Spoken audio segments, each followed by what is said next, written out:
Classes. आज हम 7th class history NCERT के chapter 2 new Kings and kingdoms के क्वेश्चंस एंड आंसर्स को डिस्कस करेंगे। फर्स्ट क्वेश्चन में हमसे कहा गया है स्टूडेंट्स, मैच द फॉलोइंग। इस साइड में हमें दिया गया है गुर्जर प्रतिहार्स, राष्ट्रकूटास, पाल्स एंड चोल्स, और इस साइड में हमें दिया गया है वेस्टर्न डेक्कन, बंगाल, गुजरात एंड राजस्थान, तमिलनाडु। तो इसके आंसर में हम लिखेंगे गुर्जर प्रतिहास के सामने हम लिखेंगे गुजरात एंड राजस्थान, राष्ट्रकूटास के सामने हम लिखेंगे वेस्टर्न डेक्कन, पाल्स के सामने हम लिखेंगे बंगाल, और चोल्स के सामने हम लिखेंगे तमिलनाडु। क्वेश्चन नंबर 2 है students, who were the parties involved in the tripartite struggle. इसका ये मतलब है स्टूडेंट्स कि जो ट्राइपार्टाइट स्ट्रगल था यानी कि वो संघर्ष जिसमें 3 पार्टीज थी, उन तीनों पार्टीज के नाम बताने हैं। तो इसके आंसर में हम लिखेंगे the parties involved in the tripartite struggle were Gurjara Pratihara, Rashtrakuta and Pala dynasties. यानी कि ये जो स्ट्रगल था ये किन किन 3 पार्टीज के बीच में था? गुर्जर प्रतिहार एक पार्टी, राष्ट्रकूटा दूसरी पार्टी, और पाल डायनेस्टी यानी कि पाल राजवंश तीनों तीसरी पार्टी। तो इन तीनों पार्टीज में ये स्ट्रगल, ये संघर्ष चल रहा था। क्वेश्चन नंबर 3 है students, what were the qualifications necessary to become a member of a committee of the sabha in the Chola empire. यानी कि जो चोल एम्पायर था उसमें सभा की कमेटी का मेंबर बनने के लिए क्या क्वालिफिकेशंस, क्या योग्यताएं होना जरूरी थी? तो इसके आंसर में हम लिखेंगे according to the Uttaramerur inscription the following qualifications were necessary to become a member of a committee of the sabha in Chola empire. यानी कि चोल एम्पायर में सभा की कमेटी का मेंबर बनने के लिए जो क्वालिफिकेशंस थी वो उत्तर मैरूर इंस्क्रिप्शंस के हिसाब से यहाँ पर बताई गई हैं। पहली quality, a person should own land from revenue was collected. यानी कि उस सभा की कमेटी का मेंबर वही व्यक्ति बन सकता था जिसके पास अपनी खुद की जमीन होती थी, जिससे उसको कमाई भी होती थी, जिससे कि वो रेवेन्यू भी कलेक्ट करता था। ऐसा व्यक्ति ही सभा की कमेटी का मेंबर बन सकता था। He should have his own home, और उस व्यक्ति का खुद का अपना घर होना जरूरी था। He should be between 35 and 70 years of age, और वही व्यक्ति सभा की कमेटी का मेंबर बन सकता था जिसकी एज 35 से 70 ईयर्स के बीच में थी। He should have knowledge of the Vedas, और वही व्यक्ति सभा की कमेटी का मेंबर बन सकता था जिसको वेदों की पूरी जानकारी थी। He required to be well versed in administrative matters and honest. यानी कि वही व्यक्ति सभा की कमेटी का मेंबर बन सकता था जो काम काज को संभालने की योग्यता रखता था और जो ईमानदार होता था, ऑनेस्ट होता था। If anyone had been a member of any committee in the last 3 years he could not become a member of another committee. यानी कि अगर कोई व्यक्ति पहले ही किसी कमेटी का मेंबर रह चुका होगा पिछले 3 साल में, यानी अगर कोई व्यक्ति पिछले 3 साल में किसी भी कमेटी का मेंबर होगा सभा में, तो फिर वो दोबारा किसी कमेटी के मेंबर के लिए चुना नहीं जा सकता था। यानी कि वो दोबारा किसी कमेटी का मेंबर नहीं बन सकता था। और लास्ट क्वालिफिकेशन है, anyone who has not submitted his accounts as well as those of his relatives could not contest the elections। यानी कि अगर कोई व्यक्ति अपनी खुद की जानकारी सही तरीके से उपलब्ध नहीं कराता था या अपने सगे संबंधियों की जानकारी सही से पूरी जानकारी उनकी उपलब्ध नहीं कराता था तो वह भी इलेक्शन नहीं लड़ सकता था।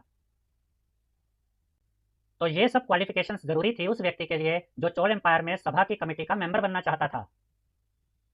क्वेश्चन नंबर 4 है, what were the 2 major cities under the control of the Chahamanas. यानी कि चहमांस के नियंत्रण में आने वाले 2 प्रमुख शहरों के नाम बताइए जिनके ऊपर चहमान का राज था। 2 major cities under the control of the Chahamanas were Delhi and Ajmer. यानी कि दिल्ली और अजमेर वो मेन 2 सिटीज थी जो चहमान के नियंत्रण में थी, उनके कंट्रोल में थी। क्वेश्चन नंबर 5 है, how did the Rashtrakutas become powerful. यानी कि राष्ट्रकूटास शक्तिशाली कैसे बन गए? तो इसका आंसर है Rashtrakutas were subordinates to the Chalukyas of Karnataka. यानी कि पहले तो जो राष्ट्रकूटास थे ये कर्नाटका के चालुक्य के सहयोगी थे, सबॉर्डिनेट्स थे, उनके साथ मिलकर काम करते थे। In the mid 8th century Dantidurga Rashtrakuta chief overthrew his Chalukya overlord and turned out to be a Kshatriya after performing a ritual known as Hiranyagarbha। लेकिन 8th सेंचुरी के मिड में यानी कि 8वीं शताब्दी के मध्य में एक राष्ट्रकूटा चीफ थे जिनका नाम था दंती दुर्गा। उन्होंने चालुक्य को अपना स्वामी मानने से इनकार कर दिया। उसके बाद उन्होंने एक धार्मिक अनुष्ठान कराया जिसे हिरण्यगर्भा कहते थे, और इसके बाद वो क्षत्रिय बन गए। यानी कि जो भी ये अनुष्ठान करवा लेता था ब्राह्मणों के द्वारा वो क्षत्रिय बन जाता था। तो इस अनुष्ठान के बाद जो राष्ट्रकूटा चीफ दंती दुर्गा था इसने अपने आप को क्षत्रिय घोषित कर दिया था। Thus he established Rashtrakutas dynasty in Deccan. तो इस तरह से राष्ट्रकूटा चीफ दंती दुर्गा ने राष्ट्रकूटास को दक्कन में इनका राजवंश, इनका जो राज था वो स्थापित कर दिया। क्वेश्चन नंबर 6 है, what did the new dynasties do to gain acceptance. यानी कि जो नए नए राजवंश बन रहे थे ये इस बात के लिए कि लोग हमें एक्सेप्ट कर ले, हमें मान्यता दे, हम हमारे महत्व को जाने, इसके लिए वो क्या करते थे? To gain acceptance the new dynasties perform religious customs and to own new titles like Maharaja Dhiraj. यानी कि लोग हमें स्वीकार करें, हमारी इंपॉर्टेंस जाने, हमें बड़ा माने, इसके लिए जो नए नए राजा थे, जो नई डायनेस्टीज थी वो क्या करती थी? वो धार्मिक अनुष्ठान कराती थी। इसके अलावा वो खुद को नए नए टाइटल देते थे, नई नई उपाधियां देते थे। वो लोगों से कहते थे कि हमें महाराजा धीराज बोलो, हम महाराजा धीराज हैं। It help to make them part of Kshatriyas, और इस तरीके से वो खुद को क्षत्रिय प्रूव करते थे। वो कहते थे कि हम क्षत्रिय बन गए हैं। And involve in war to declare their power, फिर वो लड़ाइयों में लगे रहते थे और अपनी शक्ति सबको दिखाते रहते थे। And shape kingdom for themselves, और इस तरीके से वो अपने राज्यों को आकार देते थे, वो अपने राज्यों का विस्तार करते थे। क्वेश्चन नंबर 7 है what kind of irrigation works were developed in the Tamil region, यानी कि तमिल रीजन में इरिगेशन के लिए, खेतों की सिंचाई के लिए कौन कौन से नए तरीके खोजे गए।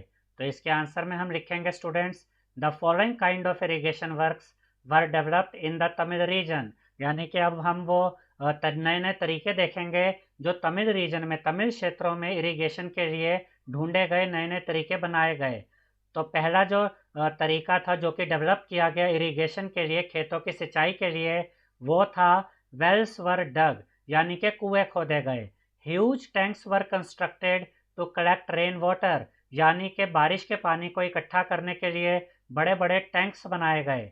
Canals were constructed to carry water to the fields, यानी कि नहरें बनाई गई जिससे कि पानी खेतों तक आ जाता था। याद रखिएगा स्टूडेंट्स कि नहरों का मतलब होता है कि नदियों के साथ ये रास्ते बना दिए जाते हैं जिससे नदियों का पानी इन रास्तों से, यानी कि इन कैनाल से खेतों तक आ जाता था। इस तरह की कैनाल्स बनाई गई। क्वेश्चन नंबर 8 है what were the activities associated with Chola temples, यानी कि जो चोल मंदिर थे, चोला टेम्पल्स थे, उनमें किस किस तरह के काम होते थे। The following activities were associated with the Chola temples. अब हम वो एक्टिविटीज, वो काम देखेंगे जो चोल मंदिरों में होते थे। देवर आर्किटेक्चरल एंड स्क्रप्चरल मार्वलस, यानी कि ये बनावट के हिसाब से और मूर्तियों के हिसाब से बहुत अद्भुत थे। These temples were centres of craft production, यहाँ कई तरह की चीज़ें बनाई जाती थी, बहुत ही सुंदर सुंदर चीज़ें बनाई जाती थी। Temples were the places of social, economic, cultural and religious activities, यानी कि ये जो मंदिर होते थे ये सामाजिक, आर्थिक, सांस्कृतिक और धार्मिक एक्टिविटीज के, धार्मिक कार्यों के सेंटर होते थे। यानी कि इन मंदिरों में सामाजिक कार्य, आर्थिक कार्य और सांस्कृतिक कार्य और धार्मिक कार्य किए जाते थे। Bronze images were also made in Chola temples, यानी कि इन चोल मंदिरों में कांसे की मूर्तियां बनाई जाती थी। Most images were of deities, sometimes images were made of devotees also, यानी ज़्यादातर जो मूर्तियां होती थी इन चोला टेम्पल्स में वो देवी देवताओं की होती थी, लेकिन कई बार भक्तों की भी मूर्तियां बनाई जाती थी। क्वेश्चन नंबर 9 है look at map 1 once more and find out whether there were any kingdoms in the state in which you live. इसका ये मतलब है स्टूडेंट्स कि मैप 1 को देखकर आपको ये पता करना है कि जिस राज्य में आप रहते हैं वहां पर पुराने समय में कौन सा राजा राज करता था। तो ये क्वेश्चन आपको खुद करना है, चाहे कोई क्वेश्चन हो, कोई डाउट है। क्वेश्चन नंबर 10 है contrast the elections in Uttaramerur with present day panchayat elections, यानी कि इस चैप्टर में हमें जो बताया गया है कि उत्तर मैरूर में जिस तरह से इलेक्शन होते थे और जिस तरह से आज के समय में पंचायत इलेक्शन होते हैं, इनमें क्या डिफरेंस है, हमें ये डिफरेंस बताना है। तो इसके आंसर में हम लिखेंगे the present day panchayat elections do not use the lottery system to elect the members of panchayat as was done in the elections of Uttaramerur. इसका ये मतलब है स्टूडेंट्स कि आज के समय में जो पंचायत इलेक्शंस होते हैं उनमें मेंबर्स को चुनने के लिए, मेंबर्स को इलेक्ट करने के लिए लॉटरी सिस्टम नहीं यूज किया जाता जैसा कि उत्तर मैरूर के इलेक्शंस में किया जाता था।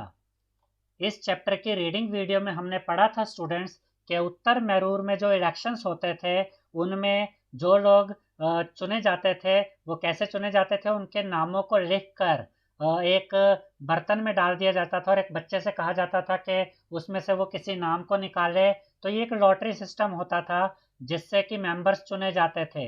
लेकिन आज के समय में जो पंचायत इलेक्शंस होते हैं इनमें ये लॉटरी सिस्टम नहीं है। तो यही फ़र्क है उत्तर मैरूर के इलेक्शंस में और आज के समय में होने वाले पंचायत इलेक्शंस में। क्वेश्चन नंबर 12 है compare the temple shown in this chapter with any present day temple in your neighborhood, highlighting any similarities and differences that you notice।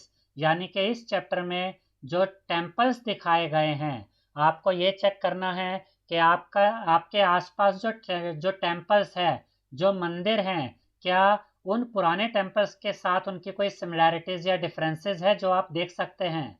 यानी कि इस चैप्टर में जो पुराने टेम्पल्स बताए गए हैं और आपके आसपास जो टेम्पल्स हैं, आपने उनको कंपेयर करना है कि उन पुराने टेम्पल्स में और आज के समय के आपके आसपास के जो टेम्पल्स हैं उनके अंदर क्या समानताएं हैं या क्या डिफरेंसेस हैं। तो ये क्वेश्चन आपको स्वयं खुद करना है स्टूडेंट्स। क्वेश्चन नंबर 12 है, find out more about taxes that are collected at present. Are these in cash, kind or labour service. इसका यह मतलब है स्टूडेंट्स कि आज के समय में जो टैक्सेस है, आपको उनके नाम बताने हैं कि आज के समय में जो मेन टैक्सेस हैं, और ये जो टैक्सेस हैं ये किस तरीके से वसूल किए जाते हैं, किस तरीके से पे किए जाते हैं, हमें ये बताना है। क्या ये कैश में पे किए जाते हैं या किसी और तरीके से। तो इसका आंसर है, some of the important present day taxes are income tax, service tax, house tax. यानी कि आज के समय में जो मेन टैक्सेस हैं, जो मेन कर हैं, वो है income tax, service tax, house tax, sale tax, property tax, water tax इत्यादि। These taxes are generally collected in cash. और ये जो टैक्सेस होते हैं ये जनरली कैश में लिए जाते हैं।